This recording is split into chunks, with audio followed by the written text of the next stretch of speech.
Hey guys, it's Marta. Last week was terrible in Poland. We had freezing temperatures at night, terrible cold weather during the week, but finally the sun has come, the spring has come, and I've decided to finally make my spring containers. Today I wanted to show you how they look like.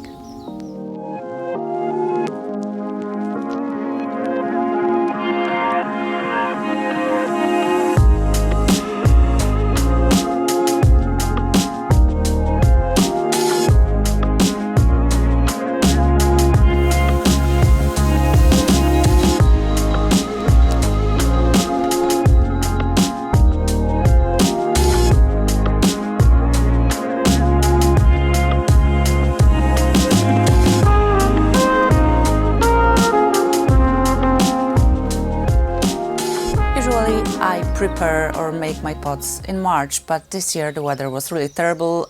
I think it's not only Poland, but the whole Europe had really cold beginning of spring, so I was waiting. So when I started making them, I wanted to make containers that wouldn't last long, because in the middle of May I'm planning to have supertunias here and other stuff. So these are supposed to last for a month and a half. So I decided to use a lot of bulbs, and I made it this way that I put the bulbs in their containers.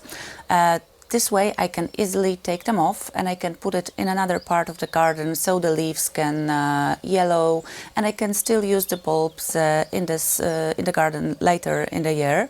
But here I will be changing the display. The only flowers that I will be using still are the pansies, and I will just transfer them to another part of the garden, and then in the middle of May I will put supertunias here. So my first choice was hyacinths.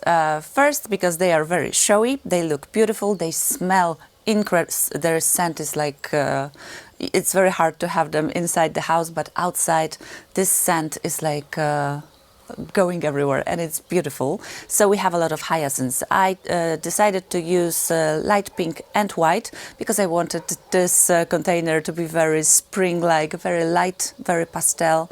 And then we have white ranunculus and then pansies. I absolutely love those colors because they differ. Some of them are even white, some of them are light violet, gentle pink, and some are stronger in color. I also used some white muscari. They are just starting to show some color, but I think in the coming week they will be blooming beautifully. And then we have a hydrangea. This year I was putting a lot of hydrangeas, bareroot hydrangeas in the garden, and I've decided to use here too. This is little lime hydrangea, so it won't be very huge, but I wanted it to be here. And then I will be using supertunias here, and I think the little lime with bubblegum supertunia and snowdrift, it will look great. I really wanted to show you my process of putting them in the containers, but yesterday we had pouring rain. It was so windy. I thought it would be possible for me to be blown away by the wind.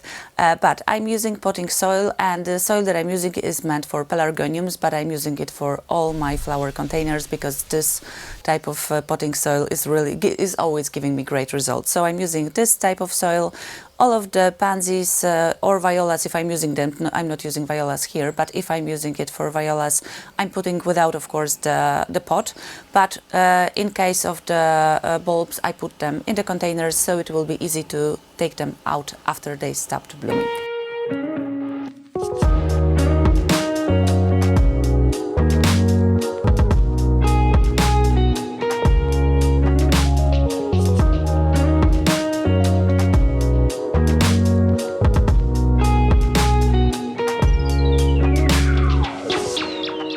After I plant them, of course, I will be watering them. Here we have only pansies. Some of them are looking a bit sad, but we had so many freezing nights that only the petals were damaged. But I will give them a few days. I will remove the spent petals. This is also what I do when they are spent. I will remove them, and in a few days we'll have a bowl of pansy flowers in this beautiful lilac color. I think pansies and violas are one of the toughest fellas in the garden. Those flowers, those plants perform so beautifully. They are cold resistant. They flower for us from March until June, And sometimes if you really shear them after they're a bit bigger, they can bloom in the shadier parts of the garden until August. I will show you some more pansies and other flowers in another part of our garden. In this border, I have my espalier apple trees and also roses and peonies. But in spring, I wanted some interest, so over the years, I've put here a lot of hyacinths. You can see how many bees are here.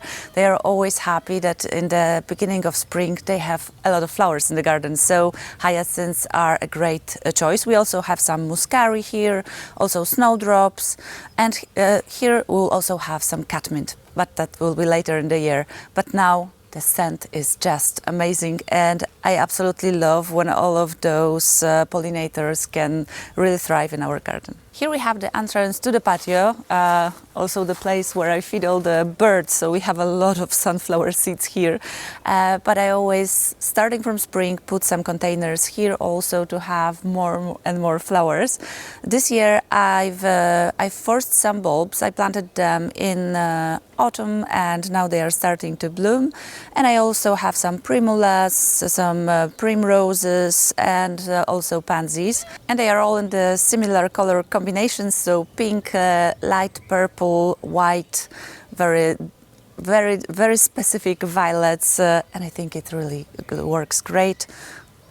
I just love them. I just couldn't wait for spring and all of those pastel colors to start blooming. I will really need to clean this patio. I will be stopping feeding my birds because last week was so cold. We had freezing temperatures and they were almost knocking on the window, so we feed them. We had like hundreds of birds feeding, and it looks great. We always have this next to this window, so the cats are watching, I am watching. I love it when I drink my coffee and I can look at the birds.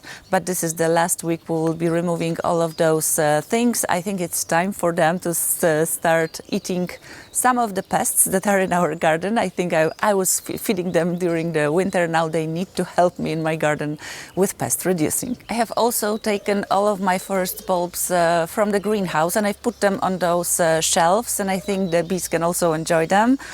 Here I have some saxifrage, some pansies, also the hyacinths, and here in this in these large pots I have hellebores. Also we have tulips, and these are the angelic ones, the peony shaped tulips. They are here for their second year and I'm really interested to see how many flowers we'll get. Last year the show was mind-blowing. I think it was one of the most popular of my posts on Instagram when I showed them. So there were pansies, the lilac ones, there were the angelic tulips and the hellebores, and it looked really, so beautiful. I'm always trying to encourage people to put bulbs in the fall or plant them for the bees. And of course they're also for us because they look beautiful, they have a beautiful scent, but at the beginning of spring, the bees can really benefit from those early bulbs like crocuses, scillas or hyacinths.